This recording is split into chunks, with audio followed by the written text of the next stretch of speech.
Ever since you can remember, you felt something in your chest telling you to move, to love, to speak, to try. Day after day, you pretend you don't hear it calling, or maybe you dismiss it as silliness or worse. But it's there, ready for you, and it will wait for you as long as you need. My name is Johnny G, and I invite you to join me on a journey of awakening as we dare to embrace our light. This is Refractive.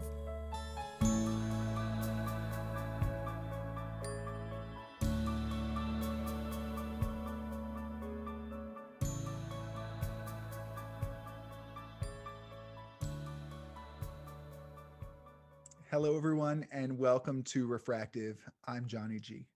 Today, I am delighted to introduce you to R. Eric Thomas.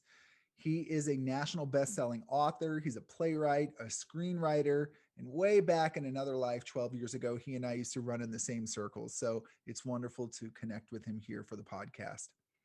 His debut memoir, Here for It, or How to Save Your Soul in America, was a huge hit. Lin-Manuel Miranda called it a pop culture obsessed David Sedaris level laugh out loud funny book.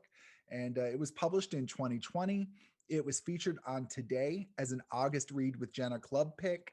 And it was also selected by NPR on its list of best books of 2020. For 4 years, he wrote Eric Reads the News, which is a daily humor column covering pop culture and politics on Elle.com. And it's through that he garnered millions of followers. He's currently writing on the Peabody Award-winning series Dickinson on Apple TV Plus, and also Better Things on FX. I'm excited for you to get to know him as well. And we're going to talk today about the power of laughter and humor, and what an essential part of human experience laughter and humor is. So I really hope this episode resonates with you. I'm looking forward to it, and let's go. Eric, how are you today? Oh, I'm so good. I'm so glad to be here with you, Johnny. I am delighted. I can't believe it's been 12 years since I've seen you in person. I And know. it Well, that's just, the thing about social media. It feels like we're hanging out in each other's lives every day, even though we don't yes. talk. So this is great. Yeah, so thank you so much for being here. And this topic was something that just felt so natural for our conversation because of your journey. When I discovered that you had written this book, Here for It, and that it was being so widely read and so well received. I do audiobooks. That's kind of how I absorb most of my books nowadays. And so I use one of those Audible credits, and I was like, download. And when I was driving on a road trip while I was listening to your book and just guffawing. And so as you and I talked about doing a podcast episode together, I was like, it's got to be around laughter and humor, because Eric is someone who has harnessed the power of laughter to really shape the path that he's on. And hmm part of the service that you give to the world is helping them find their own laughter. So this really feels like a natural topic for us. Okay, I'm excited. I love talking about laughter. It's, there's the adage, there's nothing less funny than talking about what's funny. But I think I think there are lessons in harnessing humor for all of us. I think it's really essential to sort of being alive and tapping into the joy of being alive. Yeah. And so you mentioned during our kind of initial planning that you found that laughter has a strong healing property. And Yeah. I'd love to hear your thoughts on that. Yeah, I in putting together a memoir, you go through everything that's happened in your life, and of course, like the structure of a story is usually there was conflict. There was a obstruction in my path. I wanted something, I didn't get it. I didn't, or I tried to get it, and then eventually you get it or you don't get it. It's a comedy or a tragedy, in a formal sense. And one of the challenges that I set for myself was I want to tell the stories of places in my life where things were hard, but I want to find the funny in it. I want to figure out what the locus of the humor is. There's another adage, comedy equals tragedy plus time, which I think is true. Not everything becomes funny eventually, but everything becomes takes on a new context. And I think humor and laughter really give us a new sense of context about our surroundings and about our world. And it also helps us to identify, well, who the butt of the joke is or what the butt of the joke is. And there's so many times where we feel that we are the butt of the joke, whether it's like the joke is a joke put on by society, or whether it's a joke that's put on, by an individual in our lives. And just reframing that and saying, I am able to laugh along with myself and laugh at the path that I've been on. It really helps to change the perspective, I think, on everything that I've experienced. Mhm. And I continue to think of that, even as I go through hard times in the present, I say to myself, eventually I'm going to write another book about this, and hopefully that book will be funny. We'll see. Cut Yeah. to 10 years from now, it's like, well, he never wrote another funny book again. But Yeah. You, I guess, caught the eye of the world with Eric Reads the News. mhm, And so, just the point that you are making right now, it's about finding funny mhm. in just the ridiculous, mundane things that we have to deal with every day. And I wonder if looking at news stories and trying to find the humor in it had an impact on your growth and how you serve the world. I think so. There it is so easy for the news to feel overwhelming, and to really give into this desire to say, like, you know what, I'm out on this news cycle. I'm out on the present. If something happens, somebody will let me know. And my job required that I look into the flame that is the news. And you start to see the performative nature of so much of what is going on. And so looking at politics as performance, and as narrative, I think is really, really helpful. Going through the pandemic and being stuck in the house and figuring out what is funny about this situation that we're in. And, also saying, well, sometimes this situation isn't funny, but there are little nuggets in it that I can find, that are funny. Just really it's, for me, it really is a mindfulness exercise. It really is sort of saying, I'm going to acknowledge everything that is happening, as sort of on an equal playing field. I'm going to acknowledge what's happening inside of myself. I'm going to note it, and then I'm going to pick and choose, from it, what I can use in a humorous way. And that has really helped Mhm. me, even though I don't write the column anymore. It's really helped me in my news diet, in my social media diet. It's helped me to sort of take everything and say, like, not everything is attacking me right Yeah. now. This is Yeah. information, That's and right. I can let it go if I need to. Yeah. We look at the the presumed conflict between, you know, um, the leaders of the Republican Congress and the leaders of the Democratic Congress. And we like, it's like we pretend that they're not working together to make all this stuff up, Hmm, right? hmm. Like the idea of Nancy Pelosi sitting behind President Trump and doing that clap, Mhm. that she Mhm. did. Like that wasn't finely orchestrated and brainstormed around a table in Yeah. advance. Or, when Mitch McConnell flip flops and like he's not making a phone call in advance to the other side and saying, look, I'm about to flip on this and just be ready because Right. it's pageantry. It's Yeah. pageantry, and I think that your point is exactly right on that. Like let's treat this with a little bit of levity because although it affects people's lives, Mhm. like the people who are showing up in the news, it's just another day at the office for them. Right, exactly. And and I think that can be very disheartening, and I think there are some politicians, maybe some newer ones or maybe some veteran politicians who understand, and have a deep desire to do the sort of granular groundwork that is governance. But my suspicion is, particularly in this media saturated age, particularly in this like post television age, that we, like, the generation of politicians that we have are used to performance, and pageantry. Hmm. And Yeah. so if you look at the activities of the Congress in the same way as you look at the Oscars or a drag show, I think it right sizes them. It's like these people put on their costumes, they Yeah. get in front of cameras, they say Yeah. the thing that you want to hear. And you think about campaign promises. Right. What is a campaign promise? Like, it's lip syncing for your life. And Yes. then you're like, great. You death dropped on the $15 minimum wage. You get Oh, my vote. oh But God. the way that we all watched Schoolhouse Rock. We understand that like the way that a bill becomes a law is not by going on TV and selling it, razzle dazzling. It's boring and it's granular and it's legalese, and so those two things become separated in Yeah. my mind. And I'm like, I see the things that are being performed for me. And as a viewer and as a participant, as an American, as a citizen, I'm able to say, like, I I can see the pageant as a pageant, and I can see the injustice and the work of governance for what that is, and see them as two separate things. Yeah. Yeah.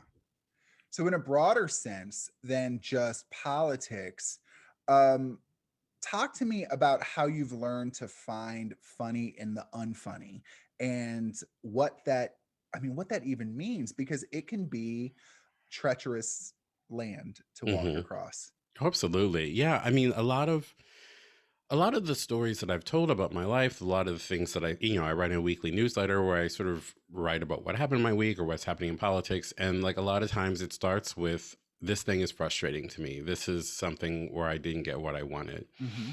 And I have learned to not hold everything up to the light with the question of whether it's funny or not, but I have learned to say, is this something that I can see levity in? I'll give you a small example. There's an essay in my book about a time that I went viral in 2002 for writing an article in my college newspaper where I was mistaken for a white supremacist. Mm. Very common Yes. thing. For listeners who don't know, I am a Black person, and I was writing what I thought was a satire, and everyone else thought was a serious critique of Black history. And so it didn't go over well, and I got thousands of emails.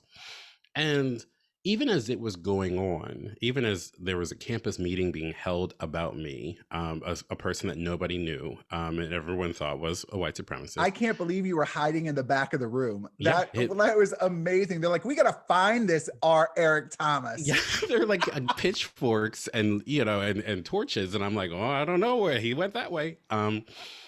Even as I was in it, it was a miserable, miserable moment in my life.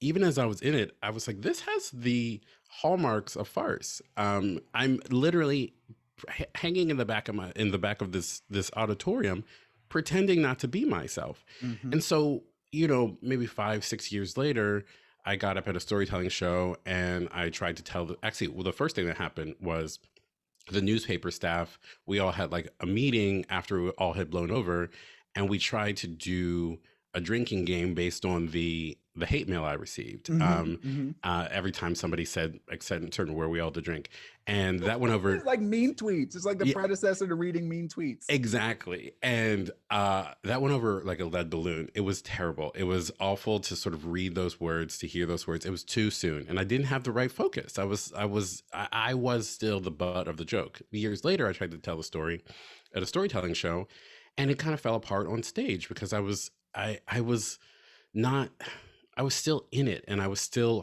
hurt. And it wasn't until years later, as I was prepping to write the book, that I realized that like I had a lot of complicity in that, in my own sort of uh, the bad things that happened to me in that situation, and I had to sort of acknowledge I was in pain, and I tried to write satire, and I failed. And so acknowledging I failed at this, I put all these other people in a bad situation, and they reacted. And the minute I did that, the minute I acknowledged what I had done wrong, it freed me to write around the rest of the humor. And it became funny to me because it wasn't Mhm. that I was using humor to mask places where I failed. I Right. was like, I made a mistake.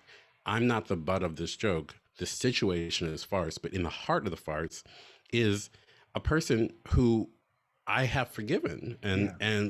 but I have acknowledged that I did something wrong, and that's what started this whole thing. Yeah. And there's the healing that we Yeah, were talking about. You yeah. know, um, this certainly isn't very funny, but the idea, one of the principles that I very much believe and have adhered to over these past couple of years as I've gone through a spiritual path is that ego can't survive in the light. And Mm, that the minute you turn the light on your ego and you look at it, it begins to fade away because mhm, you start to see it for what it is. And it's not an immediate thing always, it could be, but it's a gradual thing that it begins to lose its power. And so I love that through looking for the humorous side, you saw the totality of what had mhm. happened. And that allowed you to kind of let go of, I don't know, your egoic grasp of like, this wasn't fair. Yeah, yeah, absolutely. Yeah, that's the thing. I had gone years. It had been probably a decade, maybe more, and always thinking I was wronged by all these people, Yeah. and I did nothing wrong, and let's talk about how funny that is. And it just didn't work. It didn't work as a comedic premise.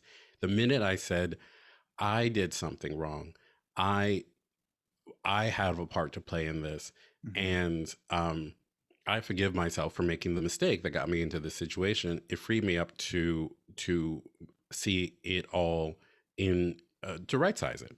Yeah. Yeah. Yeah. That's right.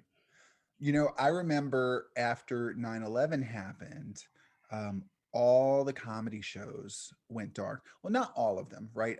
But most of the prominent comedy shows went dark, and some of them for several weeks. I Mm-hmm. remember because I was a fan of David Letterman. When I was in high school, I used to watch it with my mom and every night. And I was in college when 9/11 happened, and Mm-hmm. I remember like, wow, David Letterman is not on for like weeks. Mm-hmm. Um and then decisions were made in our culture that it's now appropriate to come back in force with comedy as a sign of resilience and strength and our determination not to let this disrupt our way of life. And the point of this story is that not long after that, Gilbert Gottfried was Mm-hmm. roasting Hugh Hefner. Yeah. They had the Friars Club roasts, Yeah. and he made a joke about um, 9/11. Mm-hmm. Okay. And the crowd went through this awkward silence. Mm-hmm. I And remember then this. someone yelled, too soon. Mm-hmm. And and this was, I learned the first time that too soon entered pop culture Oh, as a really? commentary of like because it was so widely broadcast and it just caught Mm-hmm. fire, and now it's almost like a joke, right? Like Right. when someone Right. makes an inappropriate joke, it's like too soon. Right. But it goes to show that there is a healing that needs to happen. There Mm-hmm. is an appropriate boundary, right? Not everything can be funny to everybody in the midst of pain, but it's by looking through that, like you illustrated, and finding the healing in it that we can then take joy in the randomness of life. Yeah, yeah. I think that's so fascinating. I did not know that about too soon entering the vernacular at that moment. I'd love to hear what the person who yelled it was thinking, because it's very wise. It's this idea that's like the person wasn't saying don't ever say that, Right.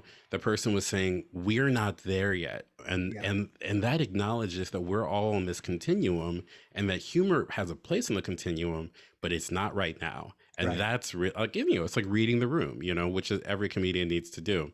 I've like 9/11 comedy is, which is a strange sentence or strange phrase, Yeah. but I find it very fascinating because so many comedians really do try and push the envelope and move our culture forward, and shake an audience and say we can talk about this. And I think there's ways of doing it well, but I think there's a lot of ways of doing it irresponsibly, and um responsibility when you're Yeah. trying to make people laugh is a huge thing. I think that's sort of my primary sort of motivation is this responsible.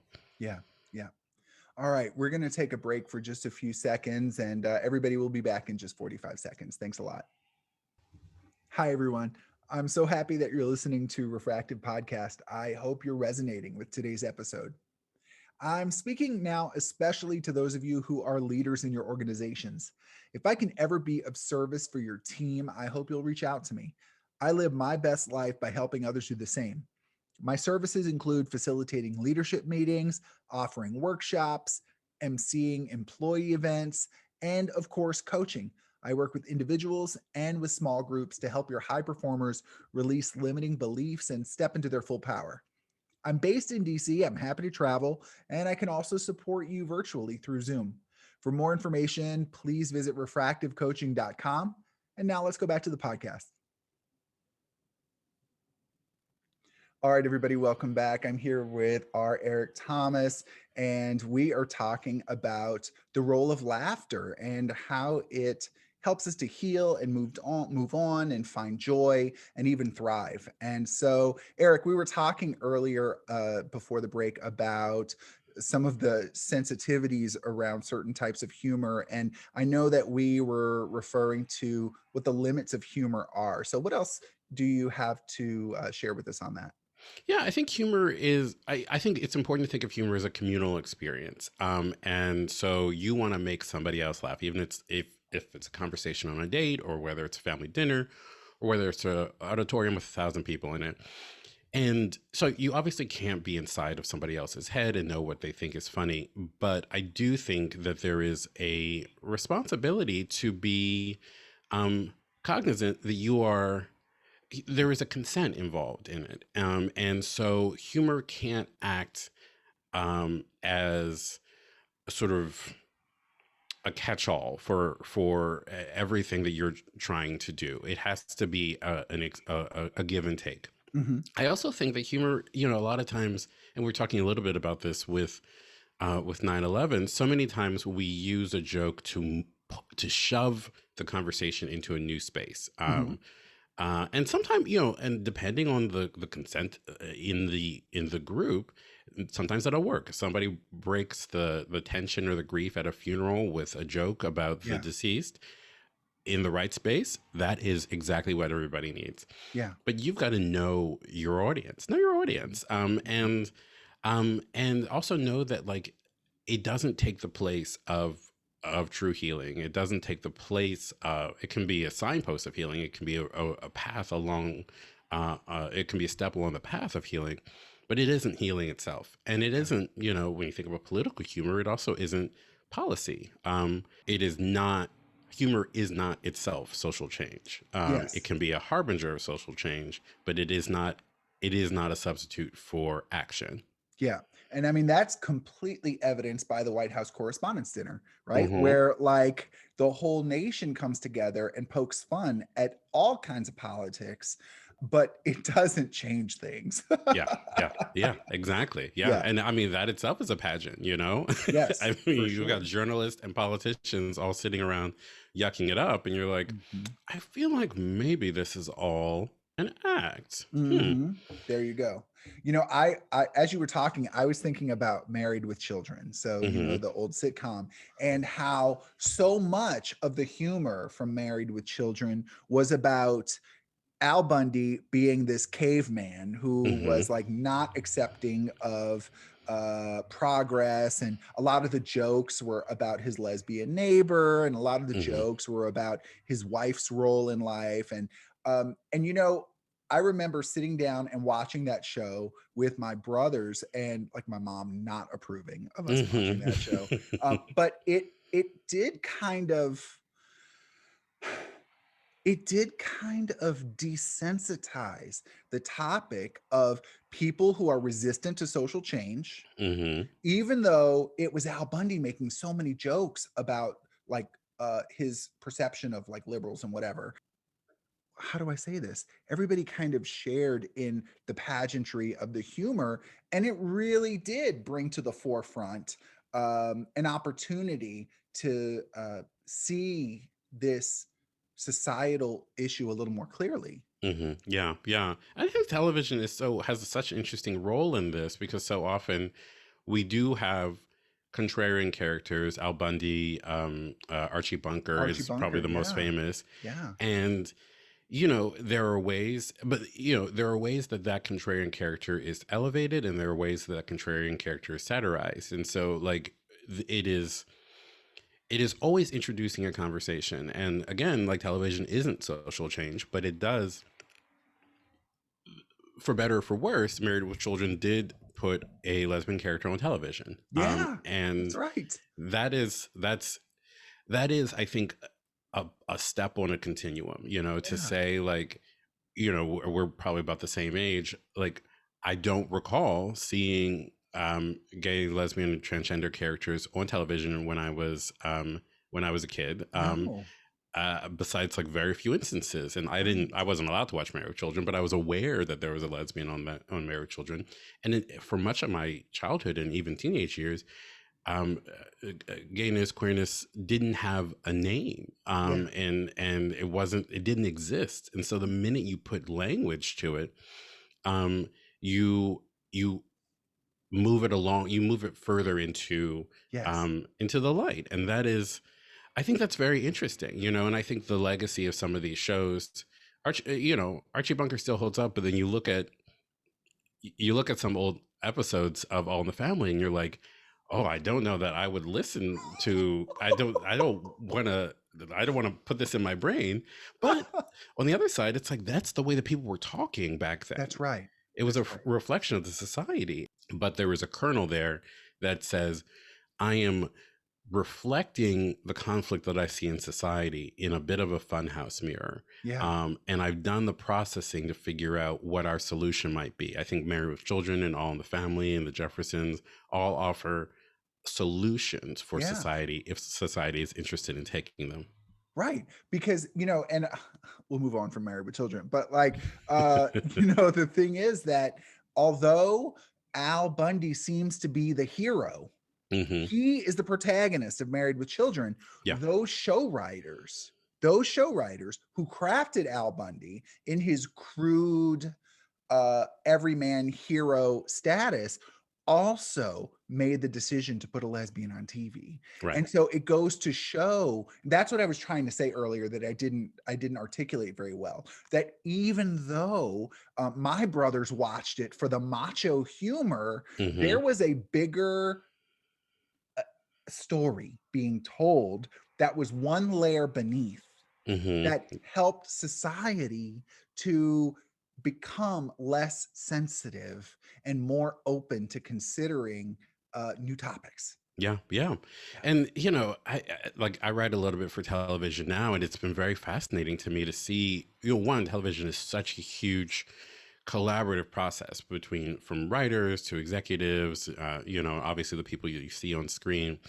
And every step of the way, it can go one way or another. It can go wrong. And so like, a kernel of good intention can turn into mockery, or a kernel of mockery can turn into something that is, pushes a culture forward. And so it's exciting, and it's also, like, dangerous. And you think everything that we receive, from the news to sitcoms to dramas, is movies, is narrative, and narrative teaches us what our values are. That's right.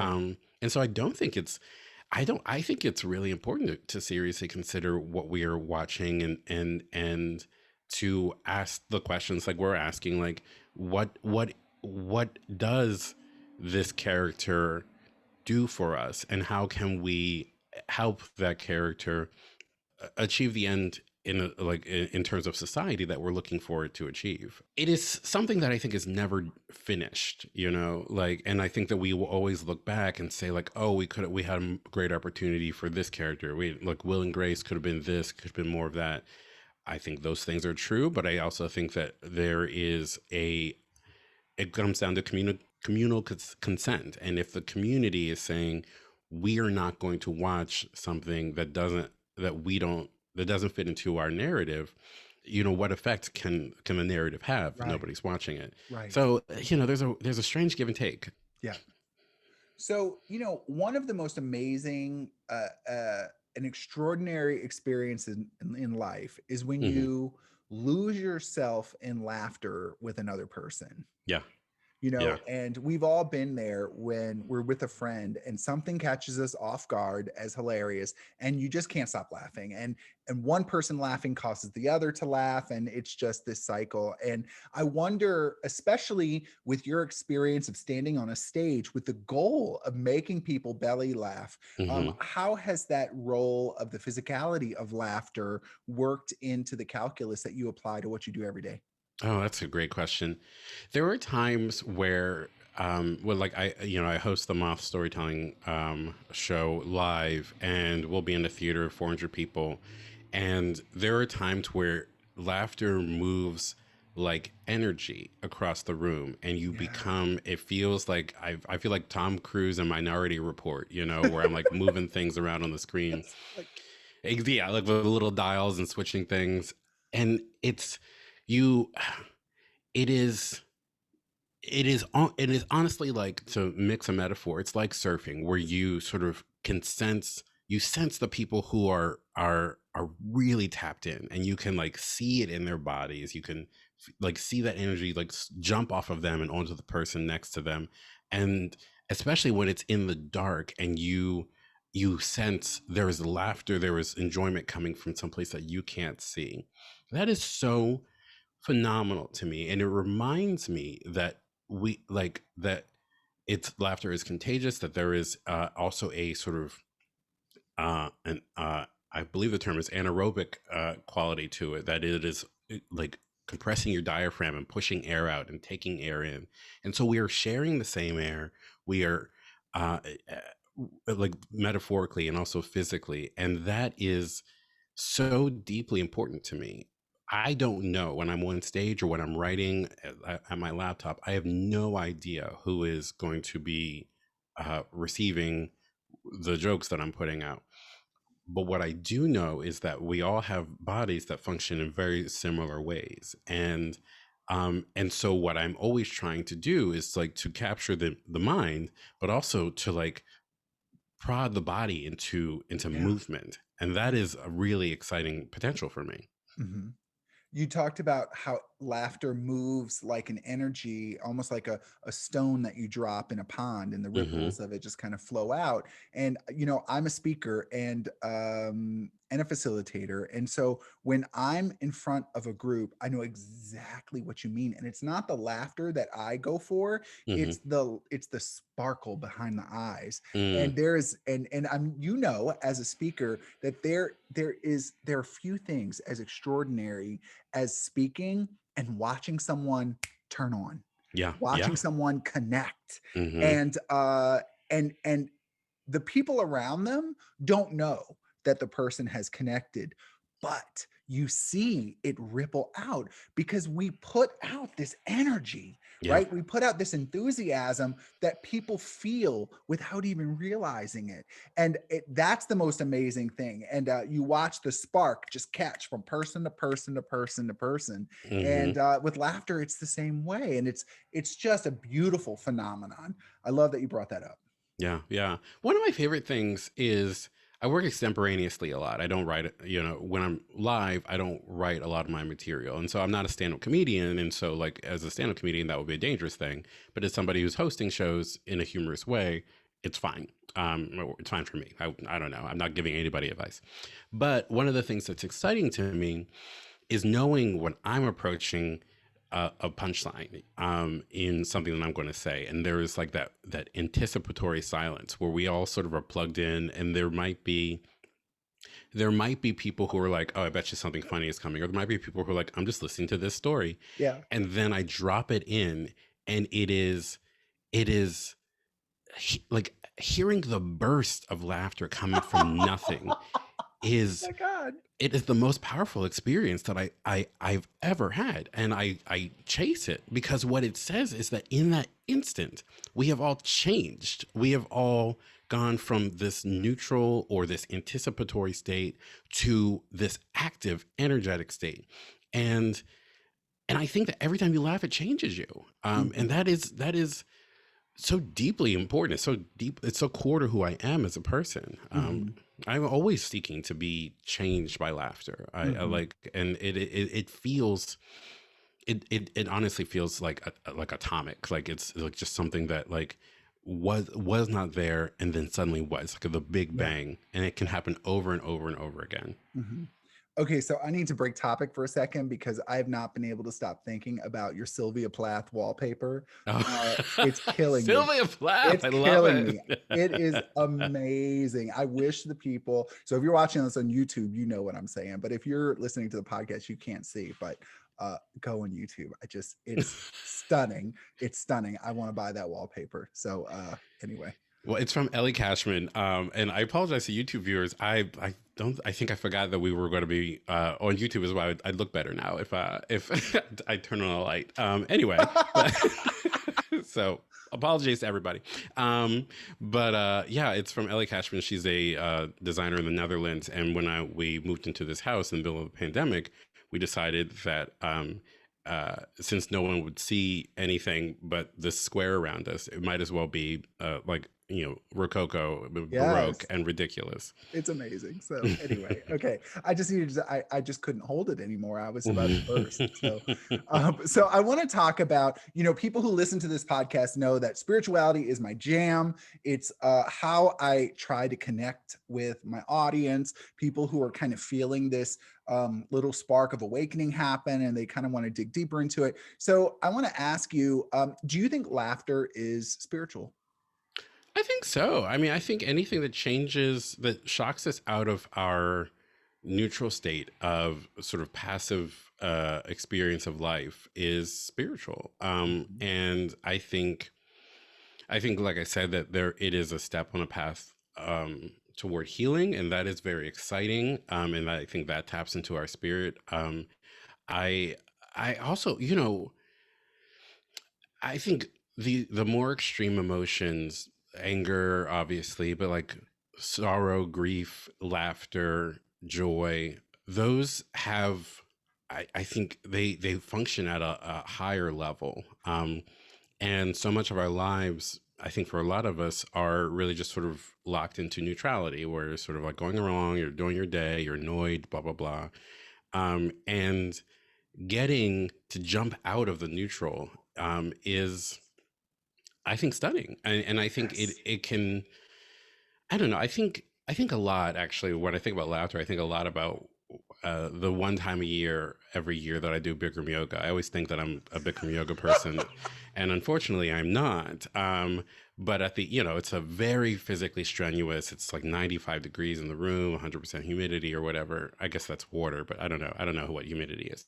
Um, but it's an hour and a half of strenuous exercise, and then at the end of it, you're like completely drained. You're soaking with sweat, and you lie down and you sort of are just still in this position called savasana, and you're supposed to just sort of like be there in the corpse pose. Um and it is the most, every time I do it, uh I think that I'm doing it wrong, because has the most energy inside of it that I experience the entire time, Yeah. because it is not neutral. It is a space where all of the feeling that I've built, that I've worked through in the class, everything that I've squeezed out of my muscles, everything that I've sort of been like pushing out of my brain space so I can just concentrate, comes flooding back in and flooding and floating to the surface of myself. And I'm all that raw emotion. And Yes. it does that. That is the feeling that I think laughter can provoke as well. This Hmm. feeling of being your true Yes. interior raw self in a really glorious way that has so much potential.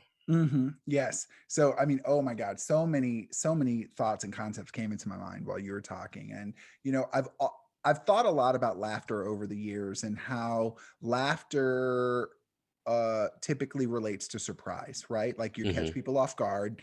But I want to kind of cross-reference that with something that was so interesting that I learned. I'm trying to think of which book I heard it in. I can't remember, but this book said that when you are in grief, Hmm. when you cry, when you're mourning, it is a form of meditation. It's a form of lower vibration meditation because meditation is losing yourself in the moment. Hmm. And so by experiencing this utter grief, you are losing yourself in the moment. Mm. And nothing else exists but the now in that Hmm. moment. And so as you were speaking, I was like, wow, laughter is meditation. Fear, like utter fear and terror, is meditation, because these are times when you get lost in the present, the Hmm. ever present now, and nothing else exists but what you're experiencing in that moment. And I love it. You actually mentioned in the beginning of the podcast that laughter has something to do with being in the present. And I love the idea of laughing as a form of meditation, which is the absolute fastest, most direct way to spiritual growth. I love that. That's you put it so succinctly, and that totally matches with the experience that I have, the thing that I'm always chasing. And it's also nice, for somebody like me who, I have a lot of, I have a fair amount of energy. I come from a long line of anxious people, and like, It's in the blood. uh, and um, and so it's sometimes hard to like sort of sit down with my meditation app, or to sort of just quiet my mind. And so sometimes I'm like, well, let me just put on a comedy podcast, Hmm. and that works in the same way. Like, it takes me someplace else, like Yes. laughing alone in my car, listening to somebody else on the radio or on a podcast. It is it is I love it. I love thinking about it as meditation, because I do come Yes. out of it in a different state, and that's phenomenal. That's right. And I mean, like for the listeners, because so many of us, me too, even though I've been working at this, like meditation can be so difficult. But I got to Hmm. tell you, when La Isla Bonita comes on, like that is Yes. meditation, because nothing exists but me and Madge, like Hmm. dancing through that song, Oh, you don't know? even get me started on like the needle drop on songs. I mean, like I haven't been out of the house in a year, essentially, except for to like the grocery curbside pickup. But the minute I'm able to go back to a club and I can hear Yes. Robins dancing on my own, Yeah. I'm going to Oh, be in outer space. I'm yes. going to be floating around Venus, because that experience of just sort of tapping into, and it's just raw emotion. It's Yes. remembering the first time you ever heard it. It's remembering whatever emotions it calls up, but it's also being deeply present in them, Yeah. and That's moving your exactly body and it. letting it be inside of your body. I think Yeah. laughter is the same thing. I really do. Oh. That's amazing. It is. I wonder if we think about like going to the movies as an escape, but I wonder if it's not an escape. I Hmm. wonder if it's like a surrender to the present. You know what I Yes. mean? Oh, I love that. And here's the thing. Okay, let me give me my small soapbox. One of the things that's frustrating about the movie industry right now, not to like put on my Hollywood hat, but like one of the things that's frustrating is that like just comedies, just straightforward comedies, are not being greenlit as much. Like everything is sort of a tentpole, and that's exciting. You go to see a Marvel movie, and everybody's experiencing that tension, that excitement, and that's meditative as well, I Yeah. suppose. And but like there is something that is just so juicy and exciting about sitting in a theater full of people all guffawing at, Yes. Yes. Bridesmaids or Yes. Big Business, or, Big. something that is just I wish like, I didn't say big business. I'm pulling the throwbacks. Yes. It's, and like to go in and say, like, I'm going to have my hands covered in popcorn, sitting in this weird seat that I don't know what else has been in the seat, and I'm going to be in another meditative plane with these other people, these strangers. Yes. That's magic. That's why movies are magic. Yes. Oh, I love that. That's amazing. So, oh, thank you for that. As we wind down to the end of the podcast, I'd love to hear what you're working on and where life has brought you today. Yeah, well, I'm writing for a couple of TV series, Dickinson on Apple TV Plus, and Better Things on FX. Those seasons will You're presumably. writing on for Dickinson? I am, yeah. I was thinking about the wallpaper and I was like, should I say Dickinson or not? Because I didn't know. But I said, should I say Dickinson or Sylvia Plath? And I'm like, I went with Sylvia Plath. But I That's love it. so funny. Yeah, the reason I have this particular wallpaper is because I watched the first season of Dickinson before I wrote for the show, and I was like, I want that wallpaper. So I love that you clocked it. That's amazing. So yeah, I'm writing those seasons that I wrote on will be out in 2022 on the respective platforms. I have a young adult novel coming out in 2022 as well. That is great for readers 14 and up. I think adults will really enjoy it as well. It's a very funny novel, tentatively called Ferris, but I'm not sure. So just Google my name. Mhm. And that's what I'm working on. And if people want to soak up some of the craft that you have released, how do they find you? Where do they get it? So the easiest way, I'm on social media. My Twitter handle is our Eric, OurEric. That's also my Instagram. I write a weekly humor newsletter. It comes out on Sundays. If you want a sort of way to end your week or begin your week, depending on how you see a Sunday, with humor. It's a great place to do it. You can find that at rericthomas. .substack.com, or just going to my website, rericthomas.com. Okay, and there's no periods in the between the R and the Eric. It's just R, No, one word. just Okay. one word. Yeah. All right, And great. Eric with a C. Okay. So I have some rapid fire questions that I like to put my guests through. And Okay. so are you ready for this? I am. Sometimes you'll have a question to answer. Sometimes you'll just need to complete a sentence. Okay. Okay. All right. I see God when. I the first thought I had was when children laugh. So I'm going to go with that. Oh, I love that. Okay. What does prayer sound like? It sounds like a magic trick to me. It's I love it. abracadabra. Yes. What is grace? Grace is forgiveness for yourself, forgiveness for others, forgiveness for the universe. I find joy when. I can recognize and celebrate what other people are proud of or happy about or what wish for. My favorite thing is. Ah. Cake. Yes, no comment. And last question. My definition of love is. Oh, absolute comfort, even in the midst of tribulation, or dispute. Comfort. Yeah. All right. Eric, thank you so much for joining me on Refractive and for sharing your light and your gift with us. And it's just been wonderful for me. Oh, thank you. It's been wonderful for me. This is such a life-giving conversation. So thank you for having me. All right. Well, everybody, enjoy your day and don't forget, aim your light. You have been listening to Refractive Podcast, and this is Johnny G. If you've enjoyed today's episode, do me a favor, give it a share on social media, or if you're in the podcast app, give it a rating. If you're on YouTube, click like. It really does make a difference in the search results. I am a speaker, coach, and facilitator based in Washington, D.C., but I work in person and remotely with people who are ready to step with clarity into their most authentic life. If I can be of service, reach out to me, Johnny, JOHNNY, at refractivecoaching.com. Have an amazing day. Be good to each other. And always remember, aim your light.